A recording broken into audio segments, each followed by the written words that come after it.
Economía. Bien, vamos a esto que ya adelantábamos. De acuerdo al último boletín de informalidad laboral del INE, los trabajos de este tipo aumentaron el segundo trimestre de este año. Son más de 59.000 personas respecto al año anterior, ¿o no? Don Dani, ¿cómo está? Lo saludamos nuevamente. Hola, Dani. Claro que sí, vamos a revisar en detalle las cifras entregadas por el Instituto Nacional de Estadística junto a José Acuña, investigador del Observatorio de Contexto Económico de la Universidad Diego Portales, que nos acompaña esta mañana. Bueno, partamos por eso, ¿no? Por el dato en general. Es una cifra que va en aumento en comparación al último trimestre, ¿no? Sí, bien, según el último dato que presenta el INE, la tasa de ocupación informal subió 1/10, ¿no? Eso nos quiere decir que en general respecto del año pasado no ha habido una gran variación, pero lo importante es observar las dinámicas que ocurren dentro del mercado laboral para hacer un mejor análisis. En ese sentido, José, cuando hablamos de los trabajadores informales, ¿a qué grupo nos referimos? Porque claro, hay personas, por ejemplo, dependientes que no tienen acceso a seguridad social, otras que son independientes que también están en esta categoría. Bien, es importante aclarar un poco cómo se compone este incremento, porque como bien mencionaban en el estudio, hubo un incremento de 59.000 personas, de 59.000 empleos informales, ¿no? En general nos encontramos en una situación inusual porque cuando uno escucha que existe un incremento de empleo informal, uno asocia principalmente o generalmente se da que el empleo cuenta propia es el que impulsa ese incremento. En este caso no es así. El grueso del incremento viene dado por asalariados privados informales, ¿no? Ahora, este término de asalariado privado informal puede sonar un poco técnico, pero para explicar un poco quiénes son, a diferencia del cuenta propia, el asalariado privado informal son trabajadores que trabajan bajo subordinación, es decir, que cumplen una jornada, que cumplen órdenes, que cumplen un horario, pero que sin embargo el empleador no es quien les paga la cotización de salud o vejez. Y en este caso ahí toma un rol importante los adultos mayores, ¿no? Que están en el mercado laboral todavía, pese a que ya en edad de jubilación no tendería a pensar que deben estar fuera, pero están trabajando y están también apuntalando esa cifra. Así es. Bueno, si uno observa las cifras presentadas por el Instituto Nacional, según tramos etarios, digamos, el grupo de personas mayores siempre tiene como una prevalencia más alta o una tasa de ocupación informal más alta, ¿no?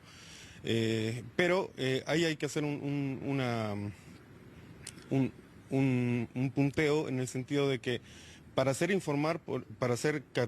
catalogado como informal, por ejemplo, el Instituto Nacional de Estadística requiere que al menos una de las cotizaciones no sea pagada, ya sea la de vejez o de salud, ¿no? Entonces en muchos de los casos para las personas adultas mayores ya no se les paga la cotización de vejez precisamente porque ya no están en edad de recibir, digamos, o de cotizar. Pero sin embargo, más que centrarme en ese punto, yo me centraría en otros segmentos donde la tasa de ocupación informal ha golpeado bastante fuerte. Que en el caso de los extranjeros, ¿no? Versus las personas chilenas en la tasa de informalidad. Exactamente. En el caso de los extranjeros ocurre algo bastante preocupante, llamémoslo así, porque, por ejemplo, en el caso de los chilenos, la tasa de ocupación informal respecto del año anterior, uno observa una reducción ya de 0.4%, sin embargo, para el caso de los extranjeros ocurre un incremento fuerte del 3,8% en la tasa de ocupación informal, ya llegando a un 31,9% en la tasa, lo cual refleja un poco el deterioro de este mercado, ¿ya? Ahora, ¿por qué ocurre este incremento fuerte en la tasa de ocupación informal para este segmento? Este incremento se da en un contexto de la recuperación en la creación de empleo informal extranjero, perdón, de la recuperación del empleo extranjero, ¿ya? Que en principio, uno al escuchar recuperación en la creación de empleo, uno dice que esto está mejorando, pero uno tiene que revisar siempre la composición. En el caso de los extranjeros, todavía está ocurriendo una destrucción del empleo formal y a la vez una fuerte creación de empleo informal, ¿ya? Esto lo que nos indica, por un lado, es que el mercado informal está funcionando como válvula de escape para todas estas personas que están viendo destruidos sus empleos formales, ¿ya?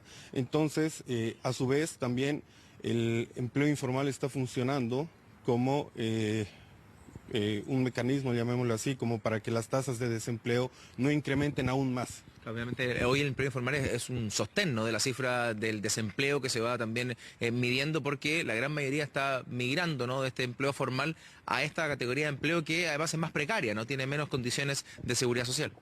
Así es, y ahí hay que tener mucho ojo con las cifras de desempleo, porque precisamente no a nivel agregado a uno le puede parecer que el desempleo no sube mucho o que está disminuyendo, pero es importante entender esta composición del empleo por dentro, porque, por ejemplo, puede ocurrir en este caso que los incrementos no sean muy altos, pero está ocurriendo este cambio en la composición en el mercado laboral entre empleos formales e informales, que de cierta forma igual ve deteriorado, o se ve que el mercado se está deteriorando, ¿no?, el mercado laboral.